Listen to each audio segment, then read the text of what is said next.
네, 양시장 상황 계속해서 엇갈린 상황입니다. 코스닥에서의 조금 낙폭이 다시 한번 나오고 있는 모습이고요. 코스피도 그렇게 세게는 움직이지 않습니다. 하지만 수급 상황은 좋은데요. 자, 이러한 시장 속에서 확실하게 좀 치고 올라가지 못하는 그런 체력을 보여주는 것 같은데 오늘도 프로의 시선에서 중요한 내용들 한번 알아보도록 하겠습니다. 레몬리서치의 김민수 대표입니다. 대표님 어서 오십시오. 안녕하십니까. 네.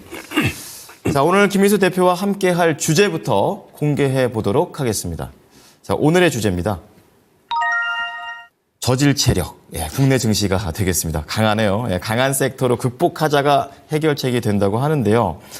그러게요. 이게 주변에서 얘기를 들어보면 이제 좀 국내보다는 좀 해외 쪽으로 나갔다는 자금이 좀 많이 유출되는 부분들도 얘기가 나올 때도 있고. 그렇죠. 예, 그거 흔들리는 부분들도 나오는 것 같습니다. 네. 그 관련해서 시장에서의 이런 변곡점, 이런 흔들림과 관련해서는 대응 전략을 정확히 어떻게 크게 잡아볼까요? 네, 말 그대로입니다. 저질 체력입니다. 그러게요. 네, 저희 투자하시는 분들의 절반은 네. 지금 해외에서 하고 계십니다. 그런데 어떻게 체력이 제대로 되겠습니까? 그러게 말입니다. 네, 거기다 뭐 약속했던 뭐 금투세 얘기 또한 나오지도 않고, 네. 예, 그러면 저희가 어디를 보고 뭘 해야 될까요?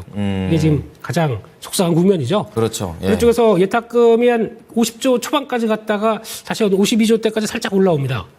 그런데 많은 거 아닙니다. 그렇군요. 예, 많지 않고 거기다가 신용은 조금 그래도 회복되긴 하는데 네. 회복돼도 다 코스피 쪽에 특히 코스피에 집중된다는 얘기는 최근에 저거 왜 이렇게 한가라고 네. 해서 샀던 게 뭘까요? 저가 매수 쪽. 예. 예, 삼성전자겠죠. 그렇죠. 그쪽으로 매수가 많다 보니까 그쪽만 바라보고 있고 거기다 신용 들어간다 이거 좋은 현상은 아닙니다. 네, 차라리 그냥 움직이는 섹터 쪽으로 막 활발하게 들어갔으면 모르겠는데 네. 그래서 신용 들어가서 삼성전자 사서 1,000원 수익 나고 바로 나온다. 이거 될까요? 삼성전자 그렇게 접근하는 건 아니고요. 그렇게 아니다 보니까 예, 이게 깔려 있다 보게 되면 오히려 신용의 질이 그렇게 썩 좋지도 못할 거고 그렇군요. 그런 쪽에서도 고민이 필요한 부분들이고요. 네. 그런 쪽에서 지금 흐름을 보게 되면 이제 지수도 딱 보시게 되면 그렇습니다. 일단 중요한 저항대가 하나가 있는데 네. 한 2630, 40선 정도까지 넘어가야 지금까지 한 번도 시도했다가 빠지고 그리고 그렇죠. 이거는 또 예. 똑같이 안착해야 탄력을 받는 자리인데 전혀 그렇게 못하고 있는 모습들이죠. 그렇습니다. 이번도 근처로 가서 좀 힘낼 거야라고 하다가 아이고 여전히 이런 쪽으로 나오고 있고요. 그럼 지금 구조로 보게 되면 이렇게 약간 삼각수렴으로 딱 돼 있는 그러네요. 상황 쪽에서 예, 여기서 이제 어디로 튀느냐 그에 따라서 시장의 방향이 좀 결정될 것 같은데 그렇게 되면 이제 이런 때 있을수록 뭐 수급 보강돼서 한국 시장도 좀 해보자라는 그렇죠. 쪽이 주초부터 좀 강하게 들어와야 될 것 같은데 네. 오늘은 들어왔다가 좀 빠지는 모습들이네요. 그게 썩 좋은 모습이 아니에요. 삼성전자가 반등을 주고는 있습니다만 그게 이게 시장에 확실하게 투심을 개선시키는 정도까지는 아닌가 봐요. 그게 조금 딸리네요. 그러게요. 예, 그래서 네. 뭐 그런 부분으로 보게 되면은 지금도 마찬가지로 그럼 이제 약간 변곡점에서 네. 수렴됐다가 어느 쪽으로 움직이느냐에 따라서 바뀌는 모습들이 나올 텐데 시도를 해봤는데 여의치 않아. 네. 반대로 또 툭 밀리게 되면 또 지수는 또 또 지치게 되고. 그렇죠. 예. 그럴 수가 있는 거죠. 그러니까 그만큼 체력이 없다라는 쪽으로 보시면서 또 오늘 같은 날도 미국 시장에서 반도체 쪽이 좀 강한 모습들 물론 마이크론 테크놀로지도 좀 차트를 보게 되면 갔다가 좀 밑에 이렇게 돌다 보니까 네. 거기서 이제 삼성전자도 좀 너무했네 라는 쪽에서 변화가 들어오는 거고 삼성전자도 오늘 보니까 외국인들이 오랜만에 며칠 만입니까 이거 지금 그러게 말입니다. 네 매수가 들어오다 보니까 주가 고개를 살짝 드는데 오후까지 봐야 되겠죠. 그렇죠. 네, 이 정도는 일단 뭐 100만 주 그냥 훅 던져버리면 또 그냥 와르르 할 수가 있기 때문에 불안불안하군요. 그렇죠. 아직 네. 단단하다고 볼 수는 없습니다. 네. 그런 쪽에서 그나마 지금 미국에서는 지금 엔비디아 중심으로 AI 칩과 관련된 쪽에서 계속 또 조명을 맞추다 보니까 예. 그쪽과 관련된 종목들이 오늘 강한 모습들이고 특히 이제 대표적인 게 그런 거죠. 지금 다 보시면 안 될 것 같고요. 지금 AI와 관련된 쪽에 대한 종목들을 본다라고 하게 되면 그냥 SK 하이닉스가 가장 대장입니다. 그래서 마찬가지로 지금 보는 관점 쪽에서는 SK 하이닉스가 이제 주도적인 모습들을 가져가면서 나오는 자리들 보시는 게 맞을 것 같고요. 마찬가지로 좀 힘이 붙입니다. 그러니까 작은 종목들보다는 가장 확실한 종목을 선택하는 게 낫다는 거죠. 그렇습니다. 그리고 AI 칩이 또 AI 데이터 센터가 확장됐을 때 나올 수 있는 수혜. 그러면 약간 이제 메모리 반도체 성격과는 좀 다른 쪽으로 봐야 되겠죠. 그렇죠. 네, 그렇게 보면은 일단 뭐 이수페타시스 같은 경우도 오히려 지금 그쪽과는 좀 상관이 없기 때문에 네. 좀 더 강한 모습들이 나오는 게 정상이 아닐까라고 봐야 될 것 같고 마찬가지로 연층 동박 관련된 쪽, 이쪽도 두산 쪽도 오히려 좀 더 강한 모습들로 보여지고 있기 때문에 네. 해당되는 수혜 쪽으로 들어가는 게 더 맞겠다라고 봐야 될 것 같고요. 네. 그런 쪽에서 메모리 쪽은 아직은 그렇게 공격적으로 들어갈 때는 아닐 것 같아서 확인해야 되겠죠. 그렇죠. 그렇기 때문에 지금은 일단 반도체 쪽 그리고 또 시장의 어떤 지수와 연관될 수 있는 반도체 쪽을 너무 어떤 많이 보면서 네. 대가기에는 좀 아직까지는 확인할 게 많다라고 봐야 될 것 같고요. 네. 그렇게 되면 시장도 반도체는 이 정도까지 우리 주소가 확인이 됐다라고 하게 되면 다른 섹터들이 더 움직일 겁니다.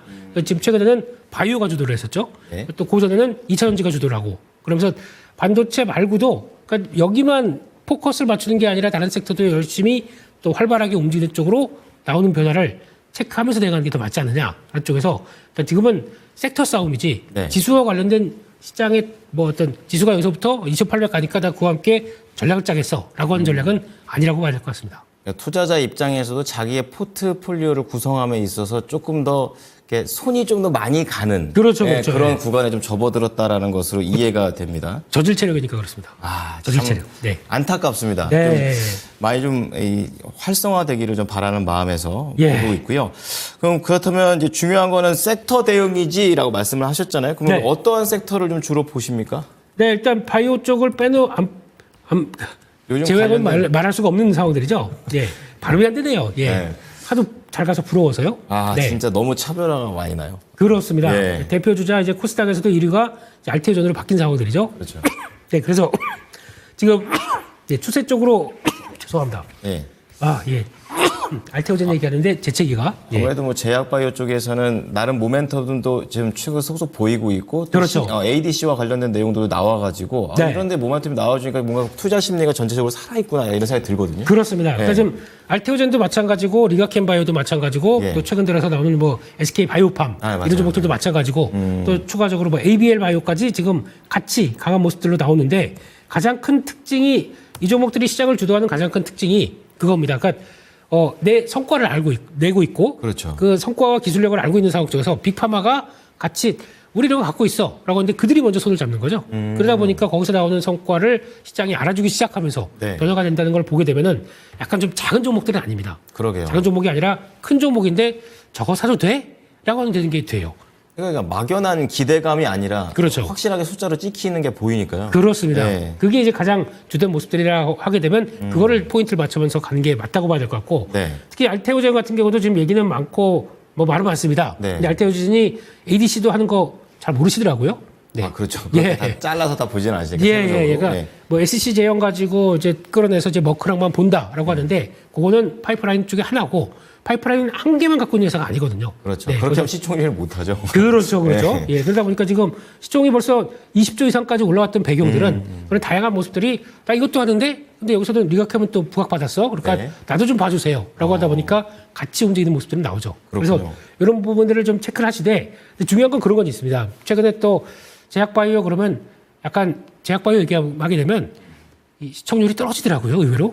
그런가요? 관심이 없나요? 있으신 것 의외로 별로 없으신 것 같아요. 원래 개인의 가장 사랑은 제약바이오 아니었습니까? 그렇죠. 변동성과 함께 그렇죠. 나의 매매는 바이오로 해서 뭐가 팍 터진다 뭐 이런 쪽으로 봤었는데 네. 요즘에 꾸준히 올라오다 보니까 많이 털리셨는지 또 잘 그냥 뚱 하시더라고요. 약간 또 다른 변화네요. 네, 그래서 좀 특이하다 생각 드는데 네. 중요한 거는 일단 또 저희가 그러면 막 올라가다 보면 또 관심이 많아요. 그렇죠. 네, 또 신고가 돌파하고 막 그러면 이때 또 관심이 많아요. 살짝 늦죠. 네. 예. 근데 그럴 때 관심 많게 되면은 지금이라도 하셨을 때는 또 조정 나오는 게 일반적인 또 특징이지 않습니까? 그렇죠. 그렇기 때문에 아마 지금 바이오주 보여주고 있는 뭐 SC제형의 알테오젠이나 네. ADC 관련된 뭐 리가켄 바이오나 모든 섹터들 특히 장기 지속형 플랫폼 관련된 쪽에 지금 나오는 여러 가지 뭐 펩트론이나 이런 종목들도 마찬가지입니다만 비만 치료제요. 그렇죠. 예. 이런 쪽도 개별적인 성과가 있는 건 좋습니다. 네. 근데 주가가 반영하면서 한 단계 레벨업 됐습니다. 그러면은 여기서 쫓아가는 것보다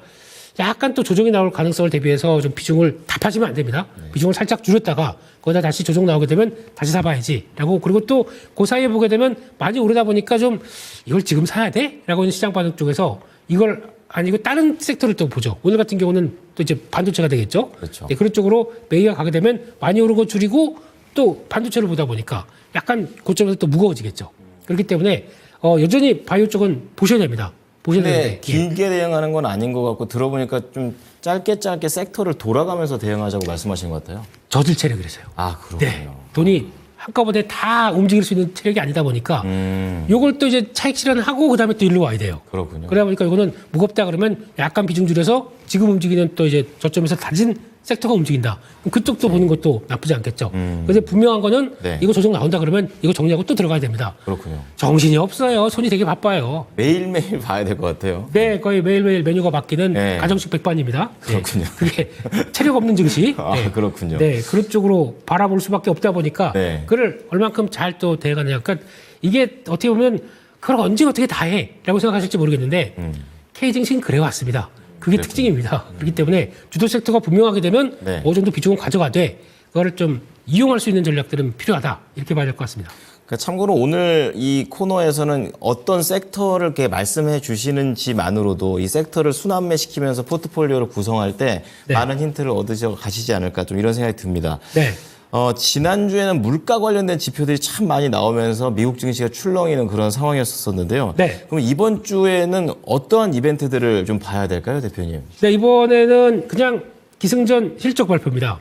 아, 뉴욕 증시에서는 또 은행주가 실적이 아주 잘 나왔더라고요. 네. 네. 실적 잘 나와야 반응하고 못 나오면 폭이 커질 겁니다. 그렇군요. 지금 보니까 예측하기로는 팩트셋에서 나와는 올해 S&P 500의 이번 3분기 네. 실적 추정치가 4.2%인가 그렇습니다. 4.2%. 작년 동기 대비 높은 수치가 아니에요. 아, 그렇군요. 네. 비교해 주셔야 알 것 같아요. 네. 진짜 그러니까 그러니까 3분기는 4.2%, 네. 4분기는 한 15%. 네. 그러니까 아유, 4분기에 대한 기대감이 높아요, 지금. 아, 그렇군요. 네. 그러니까 3분기는 별로 기대가 안 높고 그럼 요 수준을 보게 되면 미국에서는 지금 분위기가 근데 주가가 많이 오르다 보니까 네. 뭐 다우는 신고가예요. S&P 그렇죠. 500도 그렇고요. 맞아요. 그러다 보니까 밸류가 높아 있어요. 다른 때 대비해서. 그러면 주가가 많이 올라 있는 상황에서 만약에 눈높이를 맞추지 못한 실적이 나왔다. 네. 변동폭이 크겠죠. 그래서 아마 실적 발표 시즌에 개별 종목의 변동성을 지금 시장에서는 플러스 마이너스 6%로 봅니다. 과거 대비해서 한 2배 정도 커지는 수치예요. 그럼 상당히 큰 거네요, 변동폭이. 네. 그러니까 변동폭이 커질 거를 지금 예고를 하고 있는 상황이기 때문에 그러니까 실적이 눈높이에 맞다 그러면 오케이 통과. 그러면서 안정적으로 움직인다고 하더라도 못 맞추는 종목이 나온다. 특히 네. 가이던스까지 다음 분기도 좋을 걸로 다 알고 있는데 네. 다음 분기에 대한 가이던스를 그걸 못 맞춰준다. 그러면은 시장이 어떻게 반응할까요?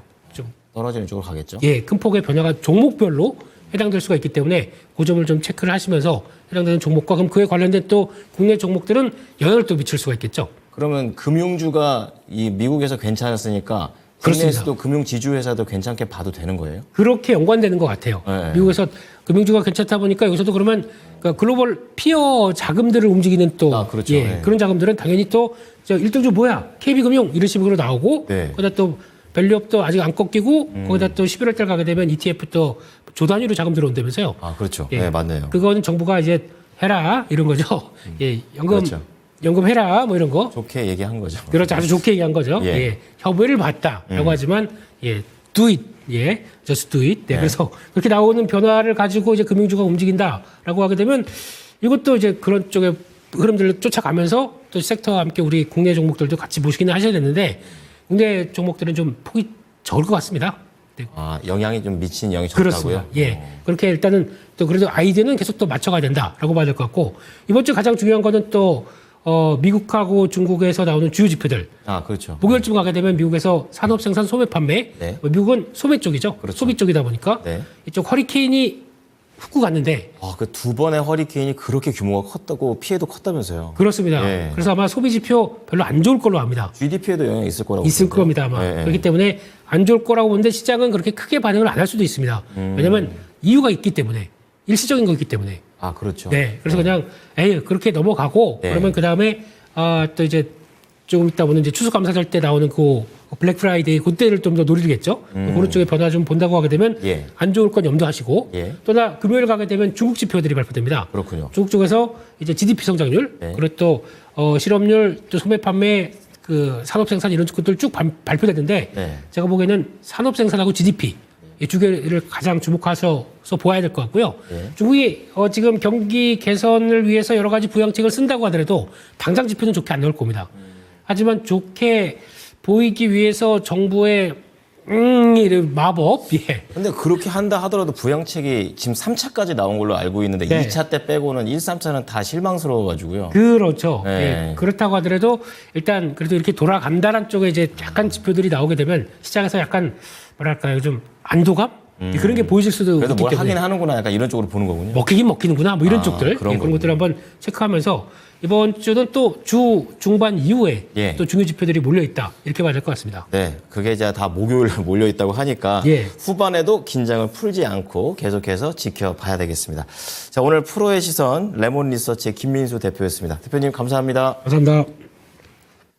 프로의 시선이었습니다.